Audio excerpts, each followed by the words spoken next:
एक आया था यहीं बैठा हुआ एक लड़का, आजकल ऐसी फैशन ऐसी फैशन ऐसी फैशन ऐसा फैशन चला है, वो बाल है ना इधर से गायब इधर से गायब है, 4 अंगुल इधर से गए 4 अंगुल इधर से गए, बीच में रखा हुआ है। मैंने कहा क्या हो गया इस आदमी को, पागलपन तो देखो। मैंने कहा यार ये है क्या। वो मैं बिहार कर रहा था, बिहार करते बम्बई से आ रहा था, हाईवे पे मैंने देखा कि 2 आजू बाजू सर्विस लाइन होती है ना, साइड में चलने के लिए इधर सर्विस लाइन इधर सर्विस, 4 अंगुल की ये सर्विस लाइन 4 अंगुल की ये सर्विस लाइन, बीच में फ्लाईओवर। वाह आदमी पूरा ट्रैफिक जाम कर रखा है बालों का, है ना। बाल और गाल कोई सुंदर मत बनाओ, बाल और गाल सुंदर होने से कुछ नहीं होता है।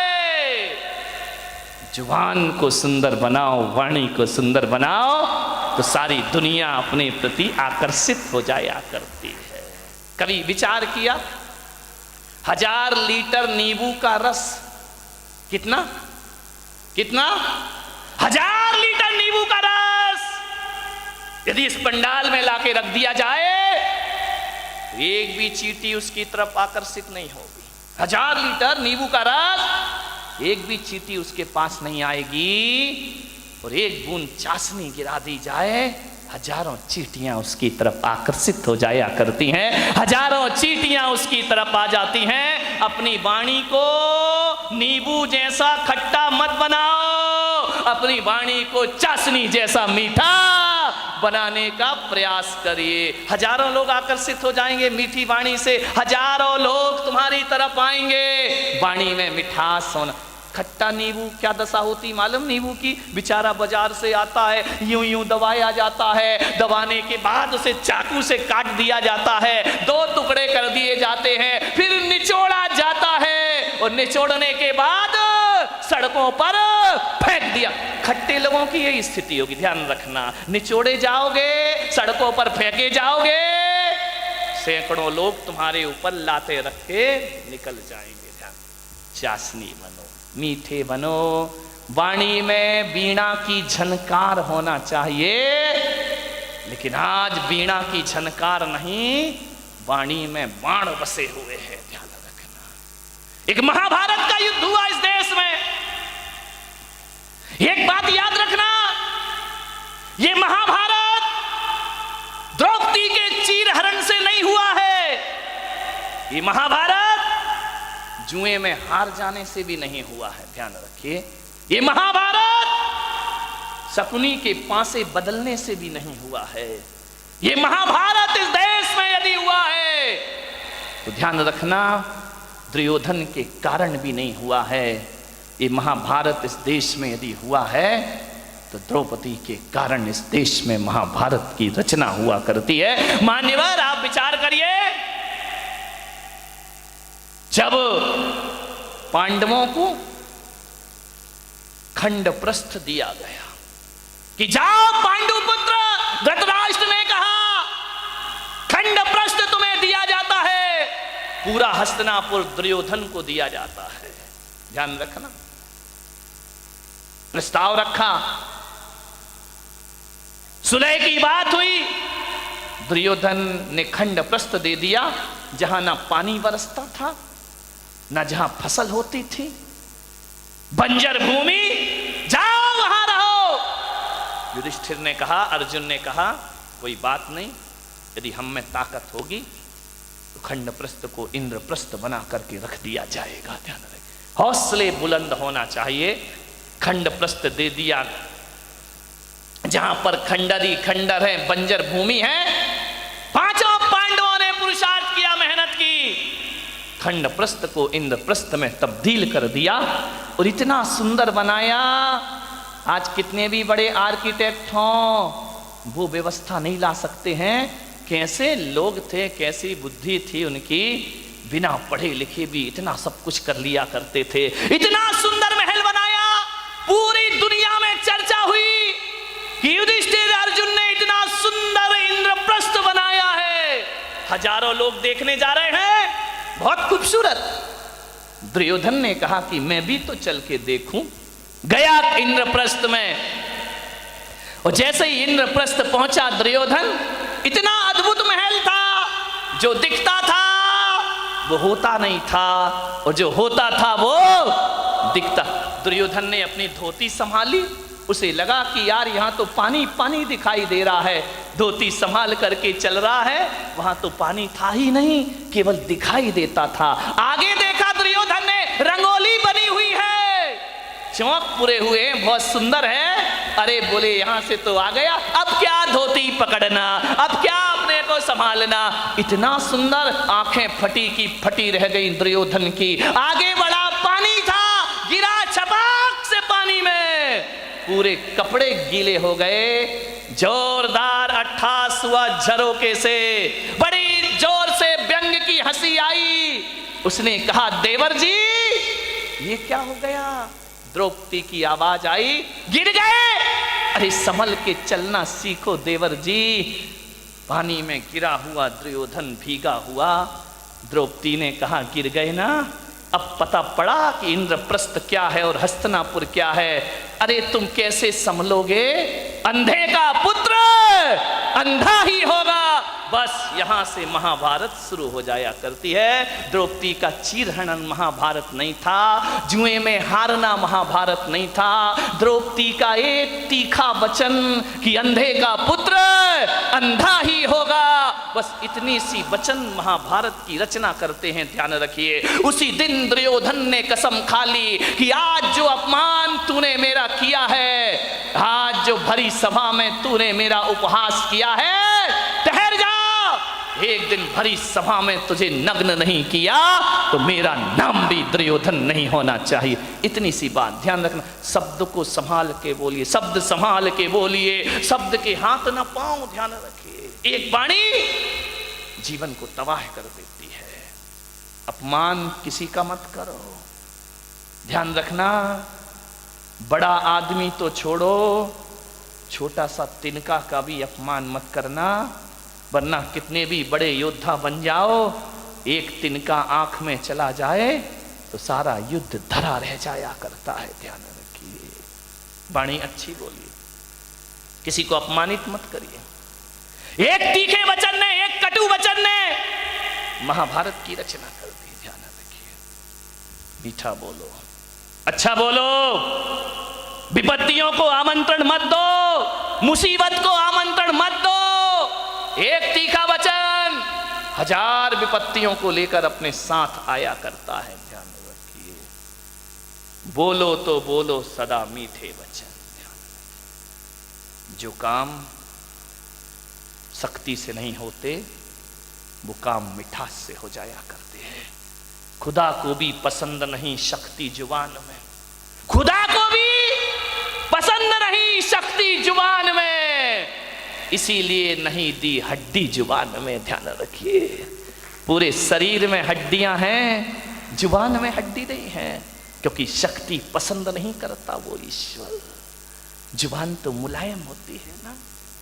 ध्यान रखिए, जुबान जितनी मुलायम है, वचन उससे ज्यादा मुलायम होना चाहिए। एक बात याद रखना, जुबान में हड्डी तो बिल्कुल नहीं होती, एक भी हड्डी नहीं है जुबान में। लेकिन एक बात याद रखना बारामती वालों, उसमें हड्डी तो एक भी नहीं होती है, लेकिन ताकत इतनी है कि सारी हड्डियां तोड़वा के रख देगी। ध्यान रखना, एक भी हड्डी नहीं बचेगी। यदि वो अपनी पे आ गई तो सारी हड्डियां तोड़वा देगी तुम्हारी। बहुत महत्वपूर्ण है जुबान का, ध्यान रखना। आंख एक है, आंख दो है, काम एक है। ये आंख भी देखती है, ये आंख भी देखती है। कान दो हैं, दायां कान भी सुनता है, बायां कान भी सुनता है। नासा द्वार दो हैं, दाई नासिका, रामदेव बाबा अनुलोम विलोम दो होती है। ध्यान रखिए, विचार कर। बड़ी दिक्कत हो गई है इस देश। किस्मत है मेरी कि इतनी महिलाएं और इतने पुरुष मेरे प्रवचन में आ रहे हैं, वरना टाइम किसके पास है। महिलाओं के पास तो और भी नहीं है। एक महिला से मैंने पूछा प्रवचन में नहीं आती, बोले नहीं आती महाराज। मैंने कहा क्यों नहीं आती है? बोले करूं क्या महाराज, रात को 12 बजे तक तो एकता कपूर जगाती है। रात को 12 बजे तक तो एकता कपूर नहीं सोने देती है। और सवेरे 4 बजे रामदेव बाबा जगा देते हैं। हम करें, कहां से आए तुम्हारे प्रवचन में? इतने बिजी हैं हम लोग। ध्यान रखिए, समझ मान्यवर। 2 नासा द्वार है, काम एक ही है। 2 हाथ है, काम एक ही है। 2 पैर हैं, काम एक ही है। दोनों पैर चला करते हैं, लेकिन जुबान अकेली है, इकलौती है, इकलौती औलाद है अपनी लीलावती। साली लीला यही कराती है, यही रास लीला करा दे, यही राम लीला करा दे। लीलावती का सावधान, इस लीलावती से। 2 अंगुल की जुबान 5 फीट के शरीर का सत्यानाश करा सकती है। ध्यान रखिए, ये जो लीलावती बैठी है ना, इस पे कंट्रोल रखो, कंट्रोल कंट्रोल। ध्यान रखिए, ये जो लीलावती है बहुत नटखट काम करती है। पूरे शरीर में अकेली है, इकलौती औलाद है इस मुंह की। लेकिन एक बात ध्यान रखना, ये जो लीलावती है ना, है तो अकेली, काम डबल करती है। ध्यान रखना, एक चखना और एक बकना। ध्यान रखिए, जो 2 हैं वो एक काम करते, जो अकेली है वो ये चखती भी है। और मीठा खाना याद रहा, पर मीठा बोलना भूल गए। ध्यान रखिए, एक तोता तीखा तीखा खाता है, मिर्च खाता है तोता, मीठा मीठा बोलता है। और हम मीठा मीठा खाते हैं, बोल दो तीखा तीखा बोलते हैं हमें जुबान से। जुबान को संभाल के रखो, वाणी सुंदर बनाओ। एक कितनी भी सुंदर महिला हो, खूबसूरत महिला हो, आसमान से उतरी हुई परी हो, ध्यान रखना, आप सोचते हो ना कि थोड़ी सी लिपस्टिक से हम बड़े अट्रैक्टिव लगेंगे। नहीं नहीं, कौन बोला महाराज हमारे पीछे क्यों पड़े हो तुम? ध्यान रख, लिपस्टिक लगा के आप सोचते कि हम सुंदर हो गए हैं। मैं आपसे निवेदन करता हूं, ओंठ कितने भी सुंदर बना लो, कितने भी लिपस्टिक लगा लो, कितने भी पतले ओंठ हो जाएं तुम्हारे, कितने भी गुलाबी ओंठ हो जाएं, लेकिन वाणी कड़वी हो तो बताइए आपका सौंदर्य कितनी देर टिकने वाला है? ओंठों का सौंदर्य ज्यादा नहीं टिका करता है। मुझे तो समझ नहीं आता है, ये महिलाएं लिपस्टिक लगा के अपने को सुंदर समझती हैं, आदमी तो लिपस्टिक नहीं लगाता ना। नहीं, बारामती का मुझे पता, लगाते हो क्या? नहीं लगाते ना। एक बात बताओ, ये सोचते हैं लिपस्टिक से सुंदरता बढ़ती है, तो लिपस्टिक लगा के सुंदर दिखने वाली देवी हो, बिना लिपस्टिक वाले पे क्यों मरती हो? फैसला करो, फैसला। ये तो लिपस्टिक जान इन पे ही देती है लोग। ध्यान रखिए, इसका मतलब है लिपस्टिक कितनी भी अच्छी हो, चेहरे की सुंदरता कितनी देर की? आधे घंटे।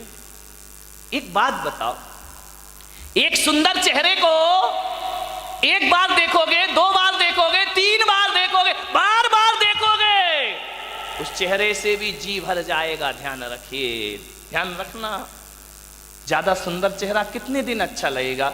1 साल, 2 साल। कितनी भी सुंदर पत्नी ले आओ बेटा, साल भर बाद तो वही हालत है कि वो बड़बड़ा रही है, अपन चुपचाप सुन रहे हैं बैठ करके। खाना खाएगी तभी बोलेगी। ध्यान रखना, ये आदमियों की जिंदगी इसी में, बेचारे हर थके हुए हारे हुए तो आते हैं दुकान से, वो जैसे ही आया और इनकी रामायण शुरू हो जाया करती है। देवरानी ने ये कहा, जिठानी ने वो कहा, तेरी अम्मा ने ये, परसते भी जा रही है।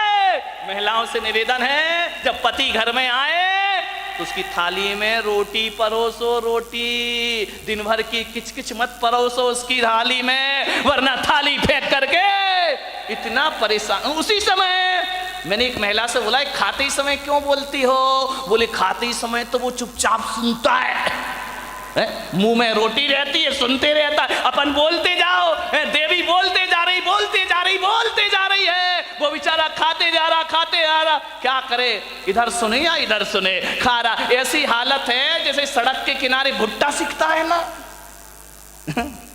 भुट्टे नहीं सेकते रहते, वो एक हाथ से हवा करते जा रहा, भुट्टा सिकते जा रहा, हवा करते जा रहा, भुट्टा सिकते जा रहा, रोटी पटकते जा रही, भुट्टा सिकते जा रहा, सिकते जा रहा, सिक गया भुट्टा, क्या रोटी खाए बेचारा। ध्यान रखो, खाते समय तो कहा है कुत्ते को भी परेशान, ये तो फिर क्या बोली, इतनी तेज है बारामती की महिलाएं, इतनी तेज इतनी तेज इतनी तेज कि एक दिन दो पति पत्नी बाजार गए, पति ने पत्नी से कहा तू कहे फैशन है, तू कहे तो एक कुत्ता खरीद ले। पत्नी ने ऊपर से नीचे तक देखा, बोली क्या जरूरत है, बोली जब से तुम मिले हो। कौन बोला हर तमन्ना पूरी हो गई मेरी, ध्यान रखिए। मान एक बच्चा रो रहा था, बहुत जोरों से रो रहा था, पत्नी ने कहा देख भी नहीं सकते हो बच्चा रो रहा है, मैं खाना बना रही हूं। तो बोले पहले सुन तो ले, काय के लिए रो रहा है। अरे बोले जो भी रो रहा कर दो पूरा। बोले नहीं पहले सुन। बोले क्या, ये रो रहा है कि मुझे गधे पे बैठना है। तो पत्नी ने कहा कंधे पे बिठा के 3 चक्कर नहीं लगा सकते क्या। कुछ लोगों को घर जाके समझ में आएगा, ध्यान रखिए। एक बार यही दुर्घटना घट गई। एक बच्चे ने पूछा अपनी मम्मी से कि मम्मी एल्बम देख रहा था शादी का। बोले पापा घोड़े पे बैठ के आ रहे हैं। बोले हाँ। बोले मम्मी एक बात बताओ, ये शादी में दूल्हा घोड़ी पर बैठ कर ही क्यों आता है, गधे पे बैठ के क्यों नहीं आता है। बोले बेटा एक गधा दूसरे गधे पे नहीं बैठ सकता है। ध्यान रखिए, मान मीठा बहुत मीठा बोलिए, जिंदगी में मीठी वाणी बोलिए, विचार करना है आपको, वाणी में मिठास भरो। लिपस्टिक से जीवन सुंदर नहीं होता है। लिपस्टिक की सुंदरता 1 दिन 2 दिन 3 दिन, साल भर बाद वो चेहरा बेकार लगने लगता है, ध्यान रखना। लेकिन यदि वाणी मीठी हुई ना तो मिलते समय भी अच्छा लगता है, और बिछुड़ जाओ तो मीठी वाणी की याद जब जब आती है तब तक सुख की अनुभूतियां प्रारंभ हो जाया करती हैं। मीठी वाणी तो वो होती है बिछड़ने के बाद भी आदमी को याद रहा करती है, ध्यान रखिए। मैंने बारामती में भी ज्यादा घूमा नहीं हूं, उधर गया था पीछे। एक दिन इतने सुंदर मकान, मैंने कहा क्या गजब कर दिया भाई, मैं तो आया था गांव समझ के, लेकिन ये तो शहरों को भी पीछे कर रहा है, ध्यान रखिए। डाउट है तो ताली मत बजा, है ना। इतने सुंदर मकान, इतने सुंदर मकान, इतने खूबसूरत फर्नीचर लगा है मकानों में, विदेशी टाइल लगे हुए हैं, ध्यान रखना। इतनी सुंदर डिजाइन है, महंगा फर्नीचर, महंगी कार खड़ी है दरवाजे के बाहर, विदेश से पर्दे मंगा के लगाए गए हैं, एक से एक सीनरी लगी हुई है, खूबसूरत संगमरमर लगा हुआ है, इतना सुंदर कि उसमें अपना चेहरा दिखाई दे जाए। एक बात बताओ मेरे भाई, जिसका बहुत महंगा मकान हो, बहुत सुंदर फर्नीचर लगा हो, बहुत अच्छा सोफा सेट हो, डाइनिंग सेट बहुत सुंदर हो, ड्रेसिंग टेबल बहुत सुंदर हो, अलमारियां बहुत सुंदर हो, एक बात बताना, और कोई उस घर में जाए बस सब कुछ सुंदर हो, आपकी देखकर आंखें फटी की फटी रह जाएं, कितना सुंदर मकान है। लेकिन एक बात बताइए, सब कुछ सुंदर हो लेकिन उसमें रहने वाले को बोलने का तमीज ना हो, वो बदतमीजी से बात करता हो, एक गिलास पानी भी ना पिलाता हो, और तुम गए और उसने इतना भी नहीं कहा कि भाई साहब आइए बैठिए, तो बताइए उस मकान की सुंदरता याद रहेगी आपको जाने के बाद, या उस आदमी का व्यवहार याद रहेगा आपको जाने के बाद। ध्यान रखिए, आप उस घर से निकल के जाएंगे, जिस मकान को बहुत सुंदर कह रहे थे वो मकान डिलीट हो जाएगा, और आदमी की बोली और व्यवहार जिंदगी भर याद रहेगा। और एक बात मैं आपसे कहता हूं, एक का मकान तो बहुत सुंदर नहीं है, बहुत कीमती मकान नहीं है, साधारण से फ्लैट में रहता है, लेकिन जैसे ही तुम जाते हो बड़े आदर से बोलता है, बड़े अदब से बात करता है। आइए भाई साहब बैठिए, ठंडा लेंगे या गरम लेंगे? आप क्या लेना चाहते, मीठा लेंगे नमकीन? अरे नहीं नहीं कुछ, अरे भाई साहब आए हो कुछ तो लेकर जाना पड़ेगा, ऐसा नहीं हो सकता, हमारे यहाँ कब कब पधारते हो, आपको जरूर कुछ लेना होगा, आपको भूख भी नहीं है तो भी उसके व्यवहार और मिठास के कारण आपको खाना पड़ेगा। आप एक बात बताइए मेरे भाई, जब आप घर चले जाओगे वो सुंदर मकान याद करोगे या उसका दुर्व्यवहार याद करोगे? और घर जाओगे ये घटिया मकान याद करोगे या